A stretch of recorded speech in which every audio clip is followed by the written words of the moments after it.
Mayor Andre Dickens speaking right now. Let's listen in.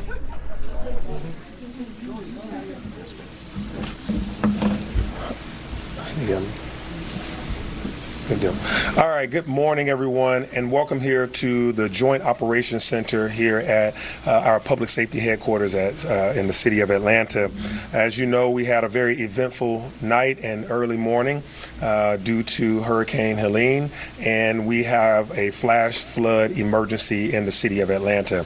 We're thankful in the city that the storm diverted east so that it didn't come as direct over the city of Atlanta, but we did have a lot of rain throughout the last couple of days, and it resulted in flooding, as well as we had some high winds that also led to some trees being down. I'm joined here by a number of people that we'll make sure you hear from soon, but I wanted to just go over some of the things that have happened overnight and then this morning.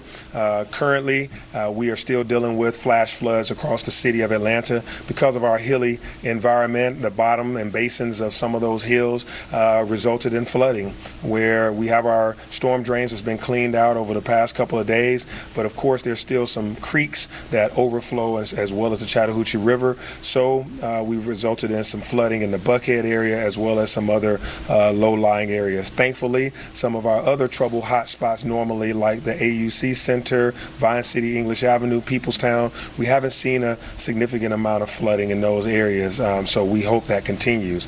Overnight, we did experience some individuals that were stranded in their vehicles, and we've had swift recovery by Atlanta Fire Rescue Department to be able to rescue, to do about 20 rescues to save people with boats as well as to get them out of their cars, and some were in their apartments. We've rescued pets and entire families, so thanks to our outstanding leadership and committed individuals at Atlanta Fire Rescue Department to be able to go into those areas and save those lives. We've been very careful to make sure we communicate with our senior centers and senior citizens. We have about 80 facilities with Atlanta Housing and other organizations that we have sent teams out and that we've called and checked on. At this time, we have nothing of significance to note at any of our senior centers, so we are thankful about that, and we stay in constant communication with them.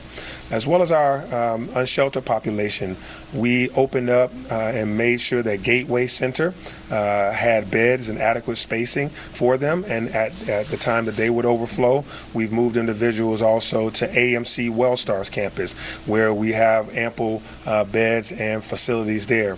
If that should overflow, we also have our recreation center, our Central Avenue Recreation Center, so we have provisions there as well for our unsheltered, and we had a number of individuals that did reside with us last night, and we will have that provision available for tonight as well. If you encounter someone that's unsheltered, please make sure that they start their journey at the Gateway Center, and we have vehicles to take them to the proper shelter so that they can be kept safe and out of the rain. We have experienced a number of individuals that decided to try to drive in this weather during this time. We are cautioning folks to stay out of the roadway, to please stay at home. We are still under a flash flood emergency until 1 p.m. That means that there still could be instances where your car could be flooded and you may become immobilized, and we'll have to rescue you. It'd be best to not go out at this time. Trees are still falling, limbs are falling, and debris is in the roadway. You never know what you may encounter, so it's best to be safe. Also, emergency vehicles need to be able to have clear passage. Georgia Power, our Atlanta Police Department, Atlanta Fire Rescue Department, DOT, all of us are out on the roads trying to make sure we get things safe. We do not need to encounter more emergencies as we're trying to clean up the roadways for a better day later today. I've spoken with the governor about the state of affairs in the state. Of course, he's been diligent in working with teams all across the state, and he and I have stayed in constant contact about things that the city may need. So those provisions are available to us. We've talked to GEMA, talked to FEMA. Our emergency preparedness and emergency management teams have been working around the clock. I'll say a few more things. Our 911 services and 311 services are also 24-hour operations during this time. We've received about 1,000 phone calls over the past day with 911 and 311. That is actually pretty normal call volume for our city.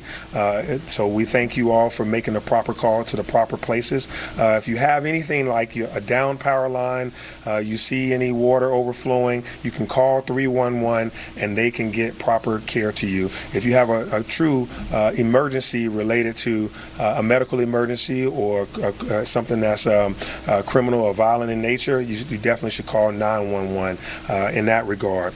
We want to make sure that everybody is safe as we go through this.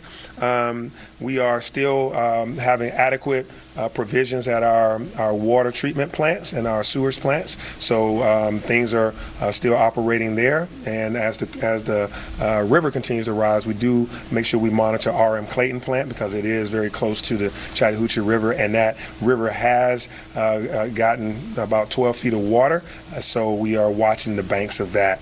And so now I think I've covered all of my bases.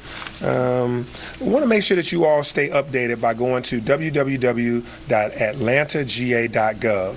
www.atlantagA.gov, because it will let you know when garbage pickups may have moved from today to tomorrow. It'll let you know about those, about various closures, road closures, detours, ways for you to be able to contact the city should you need something, or provisions for those that are experiencing homelessness, etc.